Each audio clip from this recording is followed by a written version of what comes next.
Ciao a tutti e benvenuti in Appuntamento in Giardino. Siamo al 16 agosto, siamo in piena estate e si sente perché c'è una calura particolarmente forte, c'è un'umidità, un tasso di umidità molto alto. Qualche pianta può beneficiare di tutto questo, altre invece patiscono questa calura molto forte, soprattutto nelle prime ore pomeridiane, perché può diventare veramente un problema per determinate specie di piante carnivore come le piante carnivore di clima temperato. Le vediamo insieme in questo video, così vi faccio vedere anche come sono corso ai ripari per proteggere delle piante che hanno cominciato a soffrire particolarmente questa stagione. Tra le piante carnivore che hanno patito veramente tanto il caldo di questa stagione ci sono le drosere di clima tropicale, o le drosere. A me viene sempre da chiamarle drosere, comunque si dice drosera, e in questo caso la drosera rotundifolia. Potete vedere che la drosera rotundifolia, che ricopriva pienamente questo vaso, in questo periodo estivo, diciamo da metà luglio in poi, ha cominciato a soffrire un po' e potete vedere qual è il risultato di questa sofferenza. Sono praticamente quasi sparite le drosere esposte al sole per più tempo, mentre per contro quelle che erano un po' più riparate dall'ombra sono ancora ben visibili, con delle bellissime foglie pronte a catturare gli insetti. Le fioriture sono terminate, quindi qui ci sono i semi che andrò sempre a seminare all'interno di questo vaso per avere sempre più piante. Potete notare qui anche che il calore di questa stagione ha anche bruciato un po' lo sfagno, quindi tanto per farvi capire quanto forte è in questo periodo i raggi solari e il calore. Quella che ha patito un po' di più è la drosera anglica, che potete vedere qui, guardate come si è ridotta, tutti gli anni è così. La drosera anglica patisce molto il caldo e quindi tende addirittura a bruciare un po' le foglie. In questo caso la sofferenza è dovuta al fatto che ho lasciato fiorire molto questa pianta in modo da ottenere più semi possibile, quindi c'è anche questo passaggio di produzione dei semi che ha indebolito la pianta. Comunque vi sono tante drosere piccole che stanno nascendo, sono quelle che praticamente hanno già un anno di età perché sono nate da seme l'anno scorso, e otterrò il prossimo anno delle piante adulte pronte a fiorire nuovamente. Il problema del caldo per la drosera anglica è veramente un problema, quindi bisogna ripararla quando arriva il caldo estivo e tenerla il più possibile in un luogo ombreggiato. Io non ho più qui molto spazio, quindi l'ho lasciata qui al riparo dal sole pomeridiano. Grazie al vaso della drosera rotundifolia viene riparata qua dietro e rimane un po' più all'ombra. In questo caso si può ottenere una certa protezione. E sempre acqua nel sottovaso, aggiungendo molta più acqua in modo che il vaso sia ben bagnato e ben fradicio, perché le drosere vogliono appunto questo terriccio particolarmente umido. Una pianta invece che sopporta abbastanza il caldo ma non vuole un'illuminazione solare particolarmente forte sulle foglie tutto il giorno è la Dionea muscipula. Guardate che tappeto di Dionea muscipula che ho in questo vaso, veramente una pianta abbastanza resistente. Lei prende il sole praticamente dalle 3 del pomeriggio in poi da questo lato, mentre al mattino e prime ore del pomeriggio c'è questa ombreggiatura data da un telo che ho messo in modo da ripararla un po'. Quindi il sole forte lo prende sì, però nelle ore pomeridiane, diciamo dalle 3 del pomeriggio in poi. E il sole è particolarmente forte, però riesce a sopportarlo abbastanza bene perché non è esposta al sole pieno e caldo tutto il giorno. In più avevo seminato, sistemato anche delle drosere intermedia e drosera rotundifolia. La intermedia è esplosa di nuovo con altre fioriture, guardate qui che spettacolo, è bellissimo questo tappeto di piante carnivore, mi piace particolarmente per come ho disposto il tutto. Là in fondo c'è anche un'erica che però fatica un po' a crescere. Dovevo sistemarla effettivamente qui, in modo da riparare con la sua ombra un po' queste piante, però magari lo farò poi il prossimo anno, perché ho deciso il prossimo anno di togliere qualche esemplare, metterlo in qualche vasetto e regalarlo magari a degli amici, e spostarmi una Dionea muscipula che per errore ho sistemato laggiù, che fa delle trappole particolarmente grosse, e quella vorrei vedermela un po' di più, quindi la sposterò magari qua in modo da averla sempre sott'occhio. Dionea muscipula è una pianta che sopporta bene il calore estivo con un po' di riparo, in modo da non farla patire troppo, diciamo, questa calura intensa che rappresenta appunto l'estate. Credo che la pianta che patisce di più in assoluto il calore dell'estate è la Darlingtonia californica. Io ho già cominciato a coltivarla già da qualche anno in questo sottovaso di plastica riempito di sfagno. Alla base c'è un po' di torbe, perlite, tutto il resto è sfagno. Lo sfagno aiuta a mantenere nel substrato una temperatura abbastanza fresca, sviluppandosi anche in altezza, e protegge il vaso dal calore estivo. In più il vaso è di colore bianco, quindi riflette i raggi solari.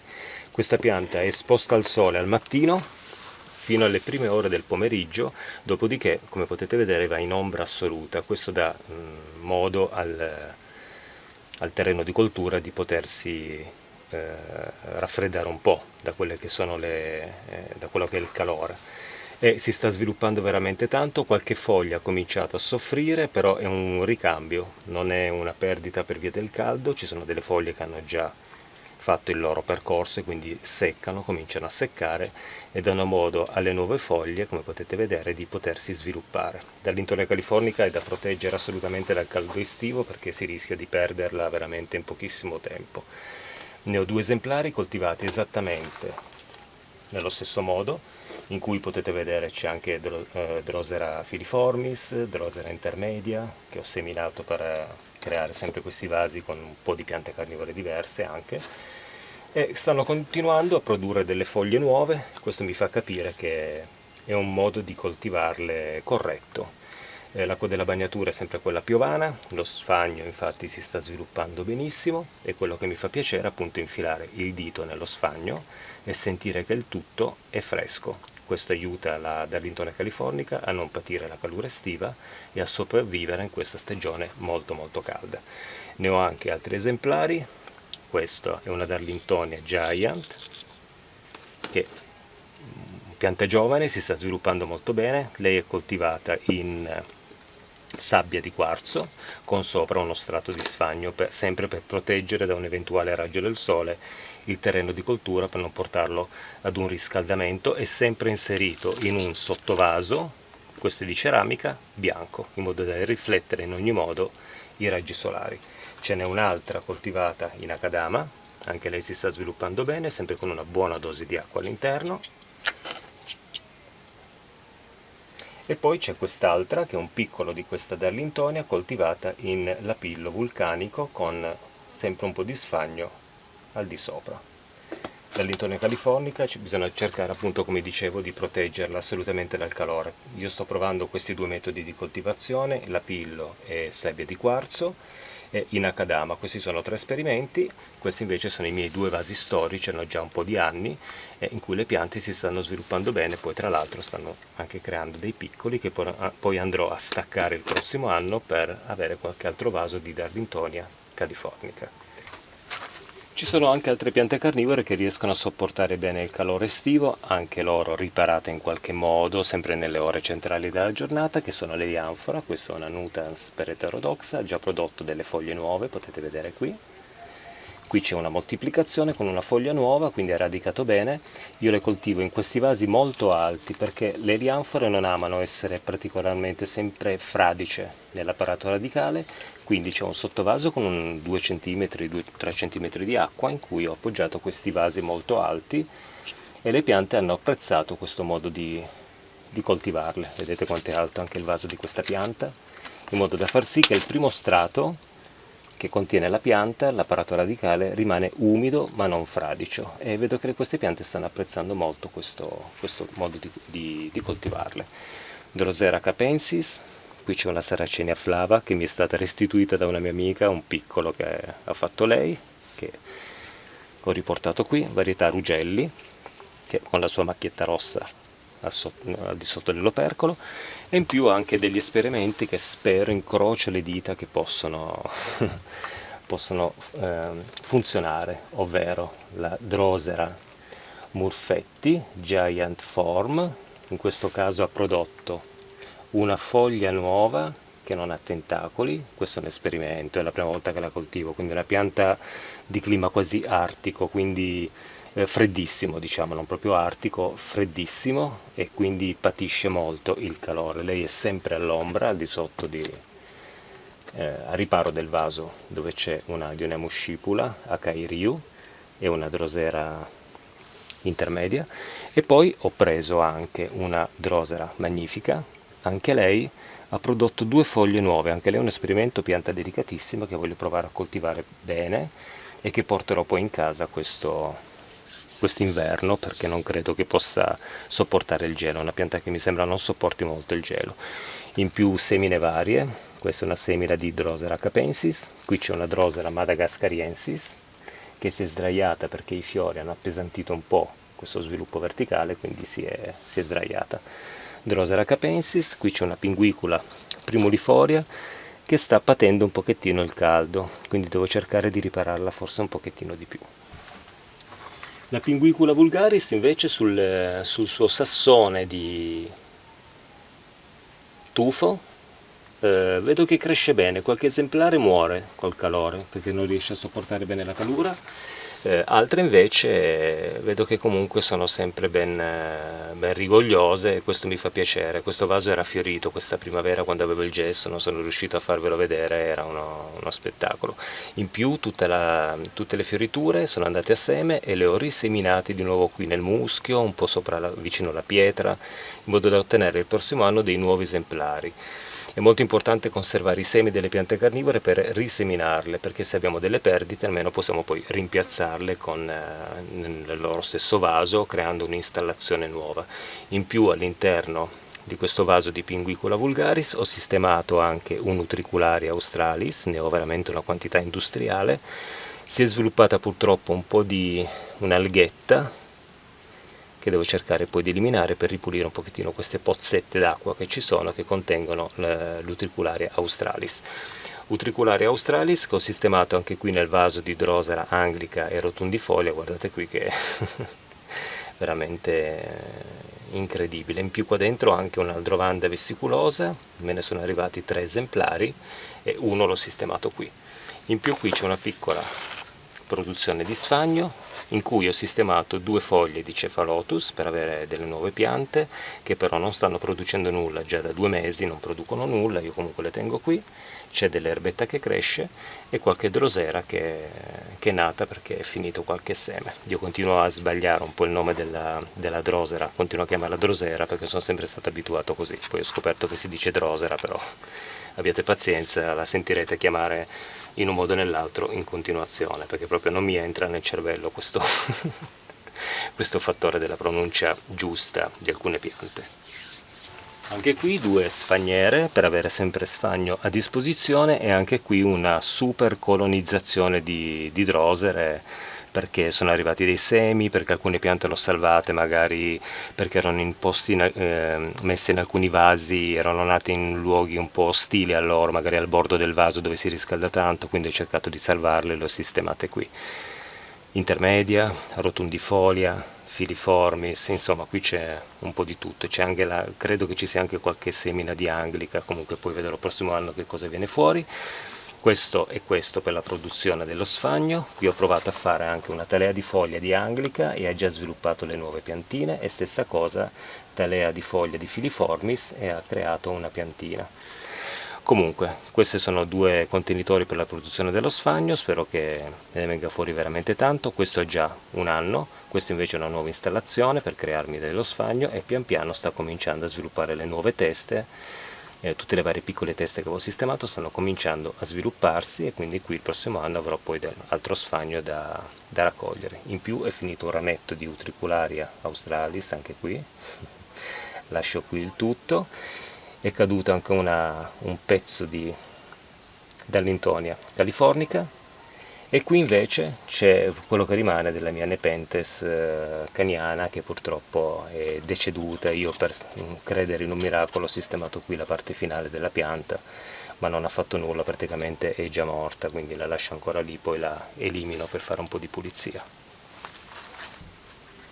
Ecco qui il Cephalotus follicularis. Eccolo qui, era una pianta di piccole dimensioni, ha sviluppato un bel po' di foglie, un bel po' di ascidi, potete vedere qui, queste trappole a forma di scarpetta con un coperchietto, e viene coltivata, almeno io la coltivo, in questo vaso abbastanza alto di terracotta. All'interno c'è della torba con una buona percentuale di sabbia di quarzo e anche perlite per rendere tutto il più drenato possibile. In più avevo sistemato queste foglie di palma tagliate per creare un'ombreggiatura, poi si sono seccate e non fanno più tanta protezione. Però comunque qui anche lei è sistemata in un posto in cui prende luce tutto il mattino e poi va in ombra al pomeriggio, in questa ombra molto luminosa.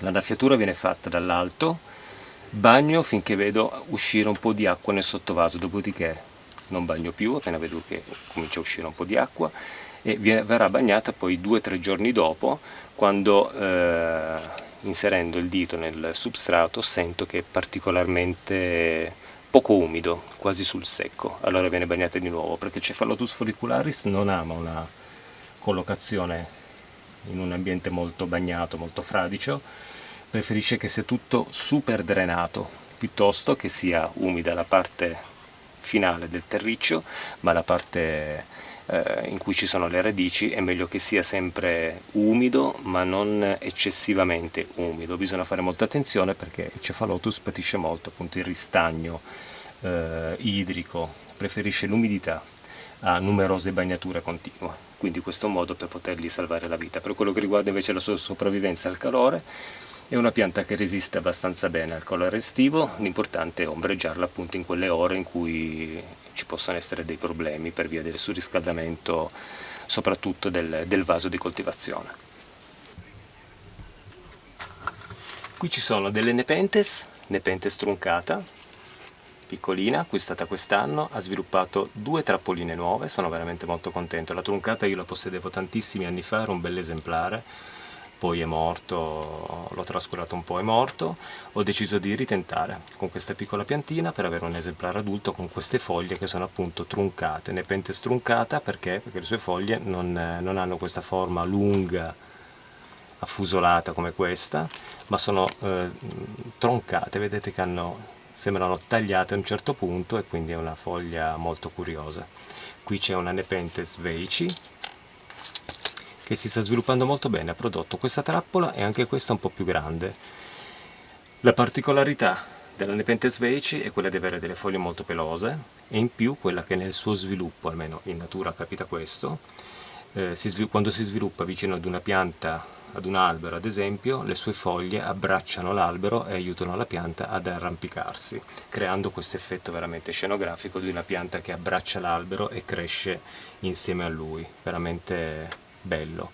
In coltivazione io pensavo di mettere poi questa Nepenthes in un vaso un po' più grande con qualcosa in cui possa appoggiarsi e magari abbracciarlo. Vediamo se riuscirò a creare questo effetto in vaso. Utricularia, un'altra pianta carnivora reniformis, questa è una Reniformis Big Sister, ha sviluppato 2 foglie che non sono ancora molto adulte diciamo, però sta crescendo abbastanza bene, mentre l'altra Utricularia Reniformis, un clone molto fiorifero, ha una sola foglia e spero veramente di ottenere un esemplare. Io credo di aver sbagliato qui perché l'ho messa in un vaso un po' troppo grande, quindi credo che le piante quando vengono sistemate in vasi che sono troppo grandi usano tanta energia per colonizzarlo per quello che riguarda le radici, a discapito di fioriture e di sviluppo fogliare, quindi credo di aver fatto questo errore, però per adesso rimane qui, non voglio più disturbarla. In inverno verranno portate poi in casa in una stanza non riscaldata, in cui prenderanno una buona luce e speriamo di ottenere questi fiori che sembrano quasi i fiori di alcune orchidee. Utricularia reniformis. Calore estivo e piante carnivore. La pianta carnivora che sopporta bene il calore estivo e soprattutto l'umidità afosa del clima è la Nepenthes. Qui c'è una Nepenthes Miranda che coltivo già da un po' di anni. Ho dovuto tagliare la parte del ramo molto alto perché in inverno aveva fatto seccare le foglie e così ho dato modo alle foglie basali di svilupparsi. Foglie basali per quello che riguarda queste. Qui c'è un ramo un po' più alto che ho legato e qui in effetti le trappole sono già diverse da quelle della base. La pianta si è sviluppata tantissimo appena è arrivato questa umidità molto alta dell'aria e il calore. e ha creato un po' di trappole di piccole dimensioni perché purtroppo si è ripresa, diciamo, dallo shock invernale un po' tardi, quindi però ha cominciato a produrre le sue trappoline e potete vedere la differenza tra le trappole, ovvero quelle della parte delle foglie sui rami, ovvero sulla parte alta della pianta, e quelle che invece le trappole appunto delle foglie della base, che sono diverse, sono un po' più tozze. Quelle della base hanno questa peluria perché solitamente sono trappole appoggiate al terreno e quindi questa peluria aiuta gli insetti della terra ad arrampicarsi e arrivare fino al punto in cui verranno intrappolati. Quelle invece che crescono nei rami alti della pianta devono catturare insetti in volo, quindi non gli serve più la peluria, vedete che non ha più la peluria, ne ha soltanto un po' qui, perché devono attirare assolutamente ciò che vola e quindi queste si sono perfezionate per catturare appunto quel tipo di insetti. In più vi sono anche altre trappole, qui c'è un'altra informazione, guardate un po' anche l'aspetto un po' fallico, è incredibile, non ne pensi, è bellissima. E qui altre trappole in formazione, quindi diciamo che fino a metà settembre avrò uno sviluppo di trappole da ammirare, fotografare e mettere magari nei video, vediamo. Spero di riuscire a vedere un bel ascidio. Qua dietro ce n'è un'altra. La Nepenthes miranda riesce a creare, soprattutto con gli ascidi della base, delle trappole molto molto grosse, però ha bisogno anche di un certo tipo di coltivazione, solitamente questo accade nella coltivazione in serra. In quella casalinga, come in questo caso, mi sono accontentato di queste piccole trappole, però lei è una pianta che io adoro, è una pianta a cui voglio veramente molto molto bene e quindi per me questo è un risultato fantastico, è bellissimo. In estate uno dei problemi sono anche gli acquazzoni violenti che arrivano con i temporali. Che cosa provocano? Nelle saracenie che vengono coltivate all'esterno e che sono esposte alla pioggia provocano un disordine nelle foglie. Se qui prima era tutto eretto e di forma bellissima, adesso come potete vedere dopo la pioggia molti rami si sono sdraiati perché si sono riempiti di acqua e quindi il peso li ha fatti sdraiare. Io penso che questo sia un qualcosa che in natura serve alla pianta per nutrirsi di ciò che viene depositato con le foglie sul suolo, per quello che riguarda gli insetti intrappolati morti, che decomponendosi nel suolo forniscono comunque degli elementi nutritivi. Credo che in natura lo scopo è anche quello, la pioggia appesantisce l'ascidio si sdraia, marcisce e fornisce un po' di elementi nutritivi anche alla pianta tramite l'apparato radicale, non solo come cattura dalle foglie, almeno è una mia interpretazione, non so se sia veramente così, però mi dà l'idea che funzioni anche questo in natura. In natura non c'è una componente molto estetica, in natura una pianta così rimane così fino a quando va in riposo per rispuntare eretta poi il prossimo anno. Io invece qui nei prossimi giorni alzerò di nuovo il tutto per ridare a questa pianta una forma un po' più esteticamente più ordinata. Qui c'è un altro vaso con una saracenia purpurea che io adoro particolarmente, l'ho sistemata centrale con tutto questo sfagno intorno, è un erioforo che poi in primavera creerà questi piumini bianchi anche qui per creare un ambiente di torbiera. Queste sono piante saracenia psitacina, intermedia e saracenia purpurea, flava, che sopportano benissimo il calore estivo e anche i raggi solari estivi. Dovrei proteggerli un pochettino dalle ore centrali, ma no, non ho spazio sotto il gazebo tropicale e quindi le lascio qui a abituarsi, lascio fare a loro.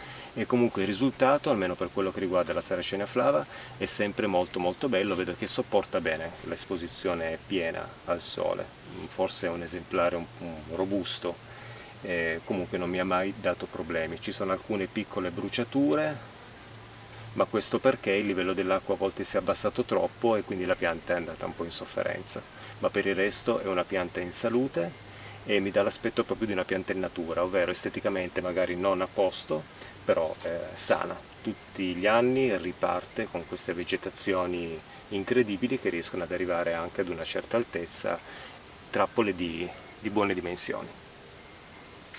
Qui invece ho creato una piccola composizione, nel senso che ho messo alcune drosere intermedia con saracenia purpurea in questa tazzona che mi è stata regalata tantissimi anni fa, che ho cercato di verniciare, poi il sole l'ha scrostata eccetera. Ho deciso di utilizzarla per Saracenia purpurea. Ha un foro alla base, qui c'è un bel sottovaso con tanta acqua e questo tiene umido il terriccio. Viene bagnato spesso, perché comunque nel sottovaso le bagnature devono essere frequenti, perché l'acqua evapora, viene assorbita dal terreno, in più evapora col calore, e quindi ricordiamoci in piena estate di fornire sempre acqua nei sottovasi perché sia sempre allo stesso livello.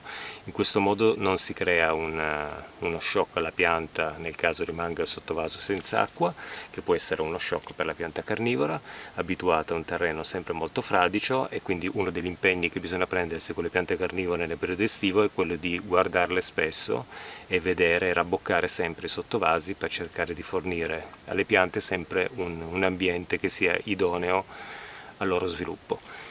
Ci sono altre drosere qui, si sta sviluppando bene, e una cosa che io amo molto della Saracenia purpurea è lo sviluppo iniziale della pianta, ovvero quando comincia, il vaso è praticamente quasi semivuoto di trappole, la pianta comincia a produrle e crea questa rosetta con queste foglie che prendono l'acqua piovana, l'accumulano all'interno per intrappolare gli insetti. Pianta priva di movimento, poi col tempo la Saracenia purpurea, la conosciamo tutti, comincia a creare trappole su trappole, diventa un'enorme insalatona disordinatissima, piena di trappole, però possiamo potarla un pochettino per dargli una forma sempre un po' ordinata, se vogliamo, altrimenti la lasciamo crescere libera, ma ricordiamoci che l'aspetto estetico poi va un po' a perdersi, a meno che non venga coltivata in un vaso veramente molto ma molto grande, in cui può sdraiare le trappole che produce, e così crea un tappeto che dà meno l'impressione di essere un'enorme insalata che cattura gli insetti. Bene, siamo arrivati alla fine di questo video. Volevo parlarvi appunto di questo perché chi coltiva piante carnivore si trova veramente nella condizione di avere delle difficoltà nella coltivazione appunto di piante carnivore in questo periodo, che può essere problematico per tanti esemplari che sono veramente molto ma molto delicati. Quelli che ho io sono più che altro esemplari a parte di facile coltivazione, tranne la Darlingtonia californica e le Nepenthes di piccole dimensioni che abbiamo visto nel video. Quelle sono molto ma molto delicate, anche Cephalotus abbastanza delicata. Per il resto Drosera rotundifolia, Dionea, Saracenia sono piante abbastanza facili da coltivare, però c'è da prendere sempre in considerazione che nel periodo estivo il consumo di acqua è veramente esagerato quando si coltivano le piante carnivore. Quindi ricordiamo di bagnarle, ricordiamo sempre di fornire acqua alle nostre piante carnivore, perché altrimenti se ci dimentichiamo o muoiono, seccano, o faticano poi a riprendersi da uno shock di quel tipo. L'estate rappresenta per le piante carnivore anche un momento di moltiplicazione per quello che riguarda i semi. Le drosere di clima temperato possono essere seminate subito, i semi delle saracenie possiamo raccoglierli, metterli in frigo per stratificarli fino a una semina della primavera dell'anno successivo, e per il resto quello che possiamo fare in questa stagione è godere della loro bellezza. Qualcuna entra un po' in sofferenza per il caldo, quindi un po' meno bella, altre invece vanno avanti nel loro sviluppo, e in più c'è anche questa cosa che alcune piante quando arriva alla fine dell'estate cominciano a produrre delle trappole che sono ancora più belle. Questo è il caso della Saracenia leucophylla, che in estate si presenta sempre un po' sofferente, crea delle trappole come in questo caso, e in autunno invece, con il raffreddarsi un po' dell'aria, con questa frescura che arriva, che rappresenta la fine dello sviluppo vegetativo delle piante, perché entriamo nell'autunno, lei diventerà bellissima, perché questo servirà alla pianta per produrre degli splendidi esemplari con queste sfumature bianche, con questi opercoli bianchi che danno veramente alla pianta un aspetto magnifico. Sto aspettando l'autunno per quello che riguarda la Saracenia leucophylla, proprio per godere di questo spettacolo di foglie con questi opercoli bianchi che sono fantastici. Io qui nel gazebo tropicale a un certo punto veramente sentivo che c'era un calore fortissimo, il sole picchiava veramente forte qui in questa parte dove tengo le piante carnivore, e quindi già dal mattino cominciava a surriscaldare troppo l'ambiente. Così ho sistemato questo vecchio telo di recupero, un telo ombreggiante, veramente di recupero, trovato in garage, qui è mezzo strappato ma va bene così. Si possono utilizzare anche delle cose che abbiamo già senza acquistarne sempre di nuove, proprio per quel lavoro di riciclo che ci serve proprio per risparmiare un pochettino, perché la coltivazione delle piante può richiedere anche un po' di spese, e ho sistemato questo telo ombreggiante che è servito a un'ombreggiatura veramente, credo che sia al 30%, ma può servire per riparare un po' le piante, e questo ha fatto sì che la Darlington californica continua a vegetare e le altre piante vedo che stanno abbastanza bene. Direi che è tutto. Se avete delle domande da farmi potete farle, io poi risponderò ai vostri commenti e ci vediamo presto ad un prossimo appuntamento in giardino, anche perché oggi credo che arriverà un temporale, ogni tanto sento cadere qualche goccia, credo che stia cominciando a piovere, forse lo potete sentire anche voi, e quindi è ora di riparare un po' la mia telecamerina, metterla a riparo, e ci vediamo presto in un nuovo appuntamento in giardino. Ciao a tutti, grazie e buon Ferragosto anche se in ritardo. Ciao ciao!